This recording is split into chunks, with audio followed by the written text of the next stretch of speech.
11 जुन बे दिनैनि सानाव जोंनि धनस्रि जिल्ला बर' थुनलाइ आफादनि हांख्रायनायाव जोंनि धनस्रि जिल्लानि सिङाव थानाय दुलाराय बर' फरायसा आफाद गलाघाट डिस्ट्रिक्ट कमिटि, दुलाराय आइजो अनसाय आफाद गलाघाट जिल्ला कमिटि, खौसेथि बर' सुबुं गलाघाट जिल्ला कमिटि, हारिमु आफाद गलाघाट जिल्ला कमिटि आरो बायदि बायदि जोंनि गासैबो गामिनि गावबुरा बिथांमोनखौ लानानै जों दिनै मोनसे जुथुमा जिरायो आरो बे जुथुमायावनो मोनसे थांखि लानाय जायो जे जोंनि खुंगा 66थि बोसोरसालिया जुथुमा बर' थुनलाइ आफादनि जुथुमाखौ जोंनि धनस्रि जिल्ला सिङाव फैगौ 20 जुन खालि रिसेपसन कमिटि बानजाय आफाद दानायनि मोनसे थिरांथा लानाय जायो।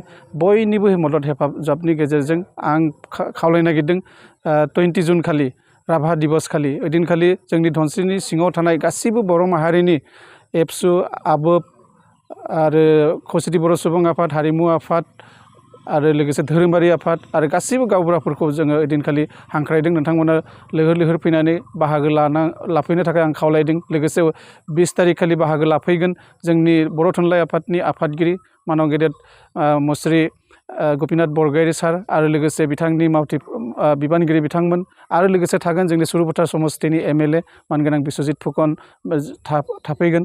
गतिके बेनिखायनो जोङो जोंनि माहारियारि संगठन आरो लोगोसे BKWSA नि EM गेदेमा प्रदीप स्वरगियारि बिथाङाबो बाहागो लागोन।